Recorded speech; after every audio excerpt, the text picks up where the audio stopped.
Oi, boa tarde, gente. Tô sumida, né? Mas houve uns probleminhas aí, não deu pra gravar. Mas olha, estou pedindo por favor, muito obrigada pela paciência, né? Vocês esperaram. Espero que gostem desse vídeo agora e dos outros que eu já fiz. Muito obrigada. E olha, não esqueça de dar um likezinho, compartilhar, por favor, para me ajudar aí no YouTube, tá bom? Já falei com vocês, será que tá? Eu já falei com vocês que estava saindo daquela favela que eu morava, né? E foi que eu conheci o meu marido.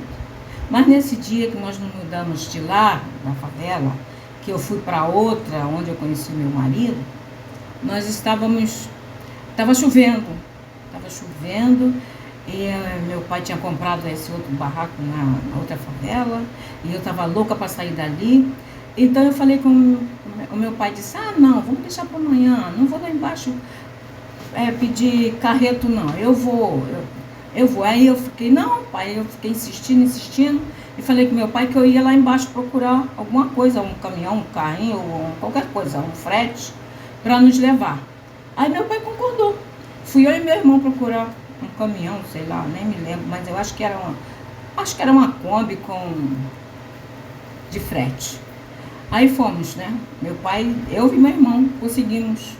E nós fizemos a mudança lá embaixo de chuva. Aí o que aconteceu? Fomos para essa favela, que é lá em Copacabana, né? E fiquei muito feliz. E quando eu fui carregar, a gente não tinha nada, né? Só tinha as camas e nem guarda-roupa, nem nada, o fogão. E fomos. Olha, foi aí nesse dia mesmo que eu conheci o meu marido, no dia da mudança. E meu marido nosso barraco lá que compramos era grudado assim, parede com parede. E meu marido estava com a irmã dele na janela. Aí eu passava, eu tinha 12 anos. Eu tinha 12, ele tinha 15.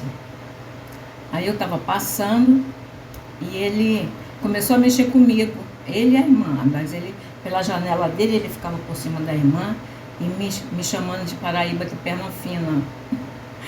Começou a mexer comigo. Eu já saí de uma favela que era gozação pura e ele começou lá. Aí tudo bem. Eu sei que aconteceu, que nós nos conhecemos, mas eu não tinha intimidade. Até os 13 anos assim, éramos meio afastados, porque eu era criança, né? Foi na época que a minha mãe se casou, porque nós viemos da Paraíba, minha mãe só era casada no civil. Aí quando nós mudamos para esse local, já foram com 5 filhos. Não, com 5, Aí fomos, nos mudamos para outra, que éramos 7 filhos, mas tinha meu irmão, eu, mais 2, 3, era 5. Aí nós fomos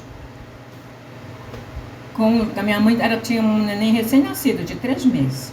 Mas nesses 3 meses que nós chegamos lá, que conhecemos as pessoas, que minha mãe, que eu me lembro, aí resolveram se casar porque minha mãe só era casada no religioso.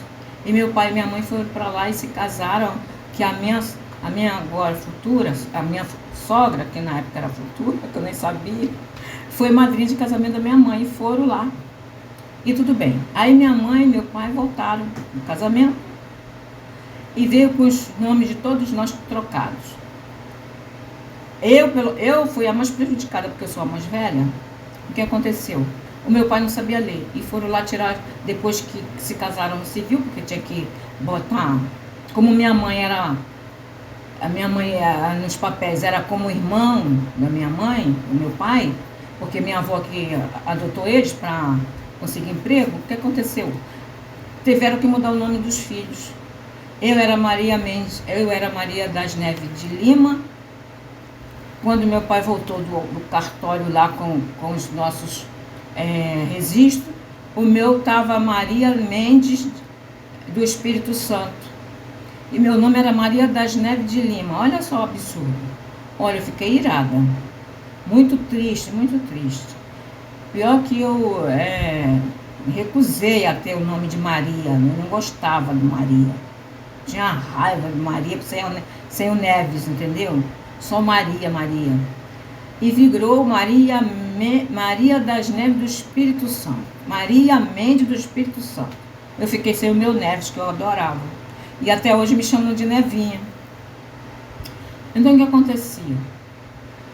O tempo foi passando, passou mais 6 meses, minha mãe tinha uma neném recém-nascida.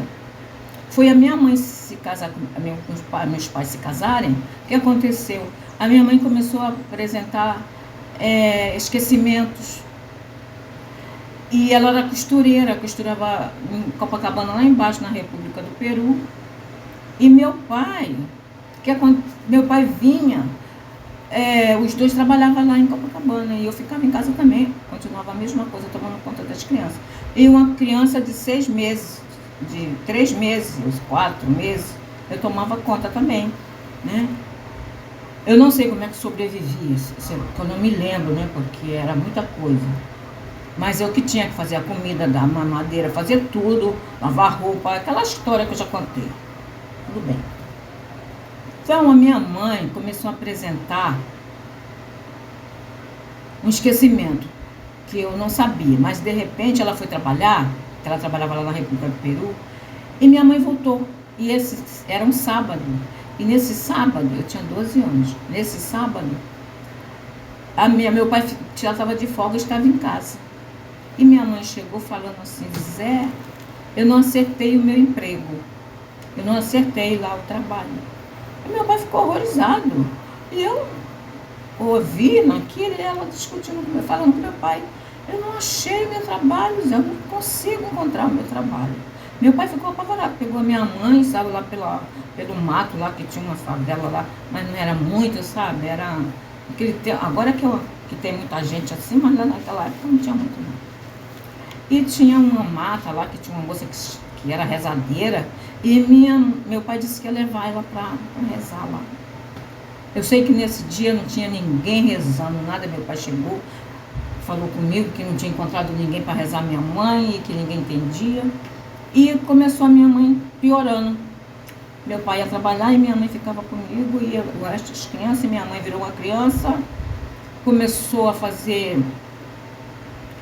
Eu ficava assim... Meu pai deixava bala, porque ela pedia muita bala.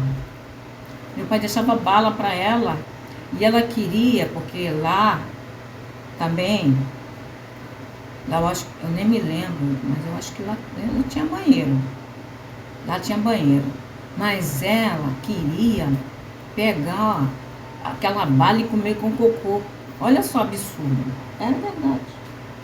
Aí quando eu tinha que ficar tomando conta da minha mãe e das crianças.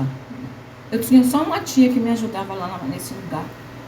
E minha mãe foi piorando. E acontece que ela foi... meu pai um dia levou um médico lá em casa. Nesse dia eu caprichei na casa, eu lavei a casa toda, né? Eu lavei tudo, arrumei tudo, sem saber que meu pai ia levar médico lá. De repente chegou o médico lá em casa e falou pro meu pai que minha mãe tinha que ser internada, que ela estava com um problema psiquiátrico. Olha, eu sei que a minha mãe foi internada, ficou internada durante 11 meses. 11 meses. E eu fiquei com a família. E meu pai entrou em depressão, porque depois que eu vim descobrir, depois de velho, porque meu pai e minha mãe eram muito apaixonados um pelo outro, meu pai então era doido pela minha mãe. E esse apaixonado, né, meu pai entrou em depressão, e eu fiquei com as crianças, eu fiquei 11 meses, eu fiquei 10 meses sem ver minha mãe. O que acontece? Aí, o meu pai, esse tempo inteiro, vinha do trabalho e chorava muito comigo.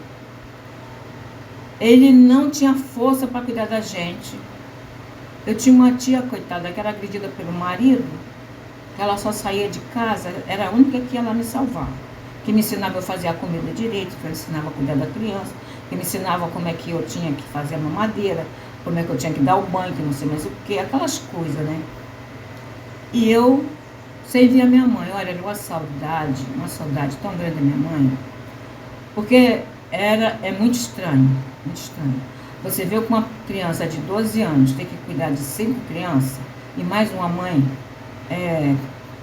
descontrolada, sem ficava pelada lá na porta, aí eu chamava, quem ia me acudir lá era meu marido, que era ainda garoto, mas ele era grande, era alto, né? Como ele é muito alto.